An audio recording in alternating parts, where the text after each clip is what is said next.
M friend India pride में आप सभी का स्वागत है। फ्रेंड्स, यहाँ पे हम यूजीसी नेट पेपर फर्स्ट के तहत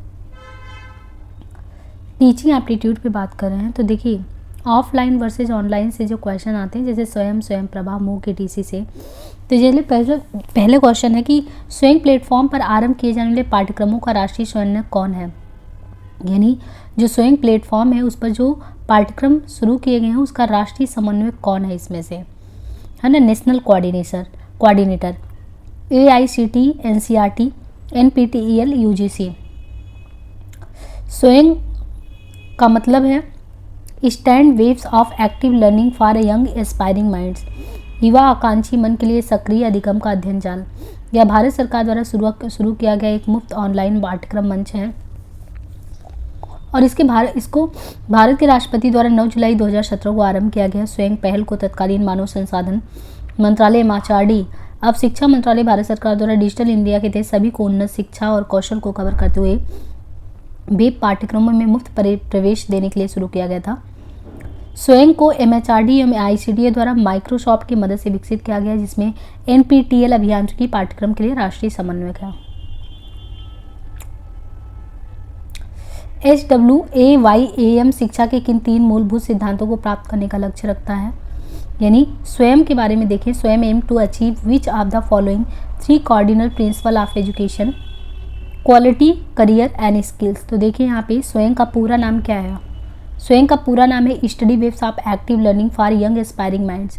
यह भारतीय मैसिव ओपन ऑनलाइन प्लेटफॉर्म है। यह विभिन्न प्रकार के कोर्स जैसे पाठ्यचर्या, सतत शिक्षा तथा कौशल संबंधी पाठ्यक्रम को संचालित करता है। स्वयं के 4 प्रमुख स्तंभ है: वीडियो व्याख्यान, पाठ्य सामग्री, स्वमूल्यांकन, ऑनलाइन परिचर्चा।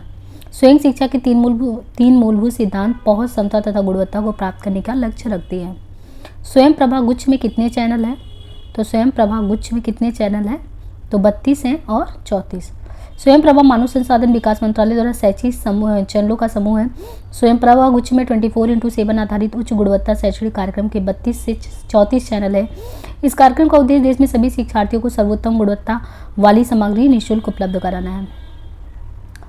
अब यहाँ पे जैसे कोर्सेरा, उडासिटी, EDX, खान एकेडमी ये दिया है, तो ये सब क्या है।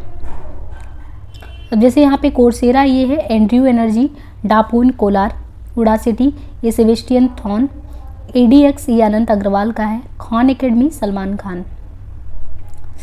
यहाँ पे जैसे दिया MOCC का क्या मतलब है। MOCC का क्या मतलब है? Massive open online courses. HWAYAM का क्या मतलब है? Study based of active learning for young academic minds. तो यहाँ पे हम क्रमशः देखें तो पहला सही है, लेकिन कथन दूसरा गलत है, क्योंकि स्वयं का मतलब है study waves of active learning for young aspiring mind, और मूक वेव के माध्यम से असीमित भागीदारी और खुली पहुंच के उद्देश्य की पूर्ति हेतु बनाया गया ऑनलाइन पाठ्यक्रम है। इसके माध्यम से विद्यार्थी अपनी समस्या का समाधान तात्कालिक रूप से कर सकते हैं। EDX, एजुसिटी, स्वयं आदि मूक के बेहतर उदाहरण हैं।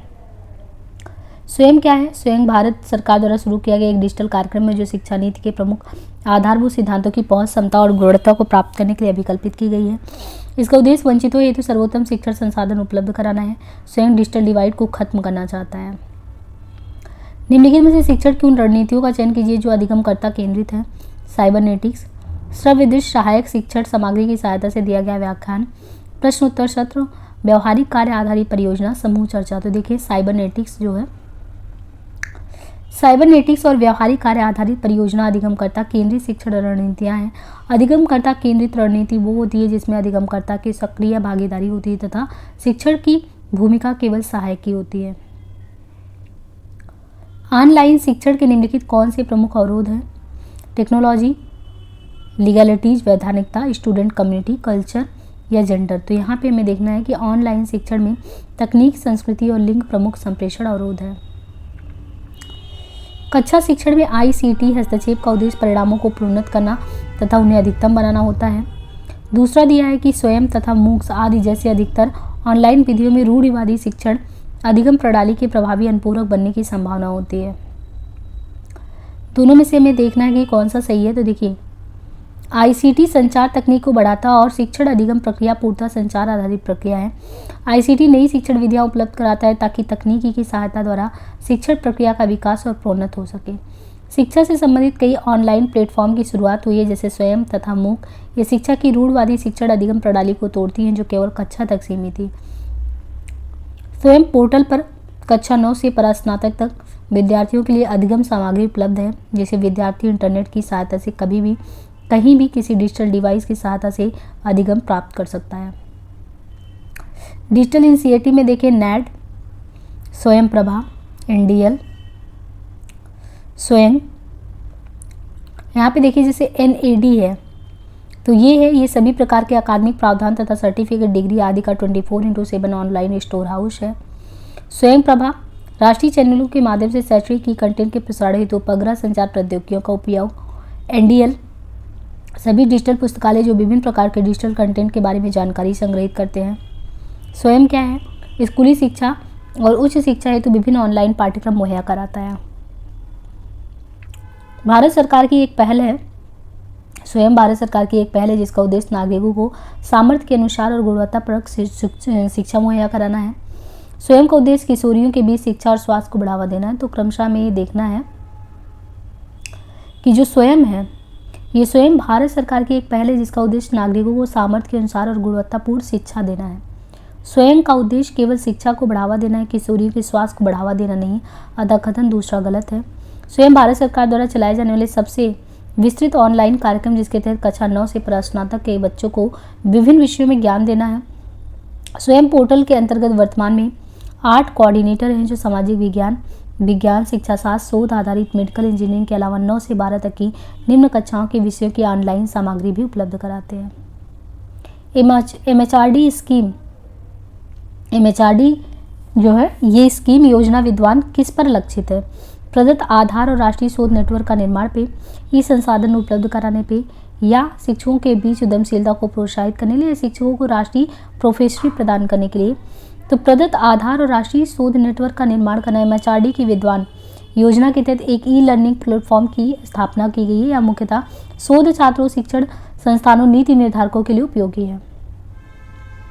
नीचे 2 कथन दिए गए। पहला, स्वयं भारत सरकार की एक पहल है जिसका उद्देश्य ग्रामीण क्षेत्रों में स्वयं सहायता समूहों को बढ़ावा देना है। दूसरा है, ई तंत्र आईआईटी मुंबई द्वारा एमएचआरडी एनएमईसीआईटी के माध्यम से एम्बेडेड सिस्टम एंड रोबोटिक्स में शिक्षा के प्रसार के लिए एक पहल है। तो दोनों में से हमें देखना है। जो स्वयं है ये भारत सरकार की एक ऑनलाइन पाठ्यक्रम पहल है।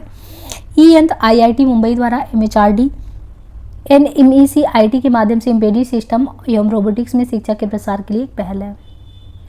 ऑनलाइन प्लेटफॉर्म शिक्षण एवं अधिगम को निम्नलिखित में से किसका उप प्रकार बनाता है? तो ये है वैकल्पिक शिक्षा का, अल्टरनेटिव एजुकेशन का। ऑनलाइन प्लेटफॉर्म शिक्षण एवं अधिगम को वैकल्पिक शिक्षा का उप प्रकार बनाता है जो शिक्षा की मुख्य धारा से अलग शैक्षणिक दृष्टिकोण रखता है। बदलती परिस्थितियों ने इसे मुख्य शिक्षा की ओर अग्रसर किया। वर्तमान में पारंपरिक कक्षाओं की अपेक्षा आभासी कक्षाओं का संचालन किया जा रहा है। ऑनलाइन शिक्षण के माध्यम से बहुत कुशल वृत्तिकों द्वारा बड़ी संख्या में छात्रों को पढ़ाया जा सकता है।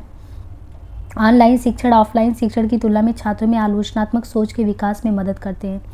तो दिए गए कथनों में से हमें देखना है कि ऑनलाइन शिक्षण के माध्यम से बहुत कुशल वृत्तिकों द्वारा बड़ी संख्या में छात्रों को पढ़ाया जा सकता है। सही है, क्योंकि जो ऑनलाइन शिक्षण है वो एक ऐसा प्लेटफॉर्म है जहाँ से एक कुशल अध्यापक अपने शिक्षण कौशल का उपयोग करते हुए बड़ी संख्या में छात्रों को शिक्षा दे सकता है।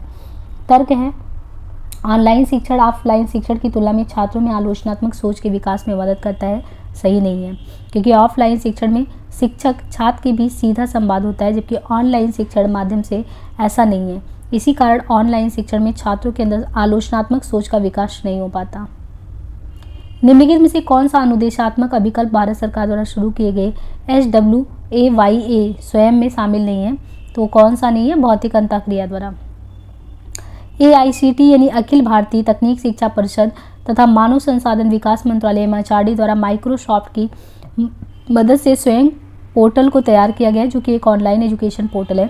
भारत सरकार द्वारा इस पोर्टल की घोषणा 1 फरवरी 2017 को पेश आम बजट में की गई थी, जिसको 9 जुलाई 17 को तत्कालीन राष्ट्रपति श्री प्रणब मुखर्जी ने लॉन्च किया।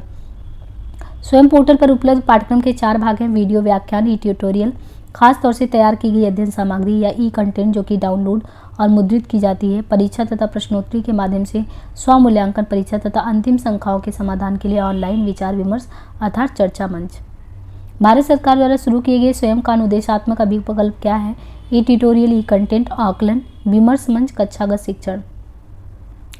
स्वयं जो है ये भारत सरकार के मानव संसाधन विकास मंत्रालय MHRD और अखिल भारतीय तकनीकी शिक्षा परिषद AICT द्वारा तैयार किया गया एक ऑनलाइन शिक्षा पोर्टल है। स्वयं क्या है? ये भारत सरकार के मानव संसाधन MHRD और AICT द्वारा तैयार किया गया एक ऑनलाइन शिक्षा का पोर्टल है। तो इसमें MHRD भी है, AICT भी है। स्वयं पोर्टल को शिक्षा नीति के 3 आधारभूत सिद्धांत पहुंच, एक्सेस, इक्विटी, निष्पक्षता तथा गुणवत्ता, क्वालिटी को प्राप्त करने के उद्देश्य से बनाया गया। स्वयं पोर्टल का अनुदेशात्मक विकल्प ई ट्यूटोरियल, आकलन, ई कंटेंट, विमर्श मंच है। स्वयं क्या है? गैर सरकारी संगठन, शिक्षा के सिद्धांतों की प्राप्ति के लिए डिजिटल कार्यक्रम, ऑनलाइन प्लेटफॉर्म, वेबसाइट का नाम। तो ये क्या है? शिक्षा के सिद्धांतों की प्राप्ति के लिए डिजिटल कार्यक्रम। स्वयं भारत सरकार द्वारा आरंभ किए गए शिक्षा के सिद्धांतों की प्राप्ति के लिए डिजिटल कार्यक्रम है, जिसे शिक्षा नीति की निष्पक्षता तथा गुणवत्ता को प्राप्त करने के उद्देश्य से तैयार किया गया है। इस प्रयास का उद्देश्य सबसे अधिक वंचित सहित सभी को श्रेष्ठ शिक्षण अधिगम साधन उपलब्ध कराना है। स्वयं एक ऑनलाइन लर्निंग प्लेटफॉर्म पोर्टल है जो विद्यार्थियों के लिए निःशुल्क है। इस पर 9वीं कक्षा से लेकर स्नातकोत्तर तक के कोर्स हैं। स्वयं पोर्टल पर उपलब्ध पाठ्यक्रम के 4 भाग हैं। वीडियो, आख्यान, खास तौर से तैयार की गई अध्ययन सामग्री जो डाउनलोड और मुद्रित की जाती है, परीक्षा तथा प्रश्नोत्तरी के माध्यम से स्वमूल्यांकन परीक्षा तथा अंतिम शंकाओं के समाधान के लिए ऑनलाइन विचार विमर्श। निम्नलिखित में से क्या उच्चतर शिक्षा में अपारंपरिक अधिगम कार्यक्रम है? तो ये है स्वयं। उच्चतर शिक्षा में जो स्वयं है वो एक अपारंपरिक अधिगम कार्यक्रम है। मानव संसाधन विकास मंत्रालय ने ओपन ऑनलाइन पाठ्यक्रम मंच स्वयं का उपयोग करके 1.5 मिलियन उच्च शिक्षा संकाय के ऑनलाइन व्यवसायिक विकास की पहल की शुरुआत की है। स्वयं कार्यक्रम के तहत शिक्षा नीति के 3 आधारभूत सिद्धांत या पहुंच, निष्पक्षता तथा गुणवत्ता को प्राप्त करने के उद्देश्य से बनाए गए। इसके अलावा उच्चतर शिक्षा में प्रश्नगत सभी विकल्प पारंपरिक अधिगम कार्यक्रम है। प्रत्यक्ष अधिगम को प्रोत्साहन देने के लिए निम्नलिखित में से कौन सी विधियां सर्वाधिक उपयुक्त होंगी? तो इनमें कौन सा होगा? परियोजना विधि। प्रत्यक्ष अधिगम को प्रोत्साहन देने के लिए परियोजना विधि सर्वाधिक उपयुक्त विधि है। परियोजना पद्धति में कार्य की एक योजना होती है। इस कार्य का एक उद्देश्य होता है, उसकी कार्यप्रणाली कार्य करते समय स्पष्ट होती है और उस कार्य को करने में स्वाभाविक रुचि होती है। बालकों के सम्मुख एक समस्या प्रस्तुत कर दी जाती है और वे उस समस्या को सुलझाने में प्रयत्नशील रहते हैं। शिक्षण की स्वानुभविक विधि का विकास किसने किया था? तो ये किया था H.E. आर्मस्ट्रॉन्ग ने। शिक्षण की स्वानुभविक विधि यानी अपने अनुभव पर आधारित विधि का प्रतिपादन H.E. आर्मस्ट्रॉन्ग ने किया था। आगमन विधि के आधार पर इस विधि का विकास किया गया था। ह्यूरिस्टिक शब्द ग्रीक भाषा के ह्यूरिस्टिको से निकला है, जिसका अर्थ है मैं मालूम करता हूँ। अग्रवाल के शब्दों में इस विधि का मतलब बालकों को कम से कम बताने और उन्हें स्वयं अधिक से अधिक खोज पर सत्य को पहचानने के लिए प्रेरित करने से है। Assignment method of teaching is a combination of which of the following. शिक्षण की समनुदेशन विधि निम्नलिखित में से किसका संयोजन है? स्वानुभविक विधि और समस्या समाधान विधि का, या व्याख्यान सह निदर्शन विधि का? तो देखिए, शिक्षण की जो समनुदेशन विधि है वो व्याख्यान सह निदर्शन विधि और प्रयोगशाला विधि का जो है संयोजन है। व्याख्यान सह निदर्शन विधि और प्रयोगशाला विधि का प्रयोग दुरूह और गंभीर विषयों को स्पष्ट करने के लिए विशेष रूप से उपयोगिता है। इन प्रविधियों के द्वारा छात्रों का ज्ञान विस्तार तथा बोध विस्तार होता है। मुक्त और दुरुस्त अभिगम प्रोग्राम में मूक का समावेश न्यायोचित है, वो अभिगम्यता के आधार पर। मूक और दुरुस्त अधिगम प्रोग्राम में मूक का समावेश अभिगम्यता के आधार पर न्यायोचित है। मूक का पूर्ण रूप क्या है? तो कंप्लीट है मैसिव ओपन ऑनलाइन कोर्सेज। ये मुक्त ऑनलाइन पाठ्यक्रम प्रदान करके शिक्षा की दुनिया को बदल रहे हैं। मूक वेब आधारित मुक्त दूरस्थ शिक्षा कार्यक्रम है जो शिक्षा के क्षेत्र में भौगोलिक रूप से दूरस्थ क्षेत्रों के छात्रों की भागीदारी सुनिश्चित करता है। मूक विशेष तौर पर स्टेम यानी विज्ञान, प्रौद्योगिकी, इंजीनियरिंग और चिकित्सा क्षेत्र में ऐसे छात्रों के लिए अंतिम विकल्प बन गए हैं जो सीधे तौर पर विश्वविद्यालय से शिक्षा प्राप्त करने में असक्षम है। निम्नलिखित में से कौन सी ई अधिगम मंच है? ई लर्निंग प्लेटफॉर्म है स्वयं प्रकाश, स्वयं प्रभा, दीक्षा, मूक। तो इनमें से देखें तो कौन से हैं? स्वयं है, स्वयं प्रभा है और मूक। स्वयं, स्वयं प्रभा और मूक, दीक्षा ई अधिगम मंच है। ई अधिगम या इलेक्ट्रॉनिक अधिगम का मतलब क्या होता है? जिसका मतलब ऐसी शिक्षा जो इंटरनेट से जुड़े डिजिटल संसाधनों के माध्यम से जैसे कंप्यूटर, स्मार्टफोन, लैपटॉप से सीखी और सिखाई जाती है। अब यहाँ से टीचिंग सपोर्ट सिस्टम जो कि नेक्स्ट टॉपिक शुरू हो रहा है तो हम उसे नेक्स्ट पार्ट में करेंगे। आज के लिए इसे यहीं पे स्किप करते हैं। धन्यवाद।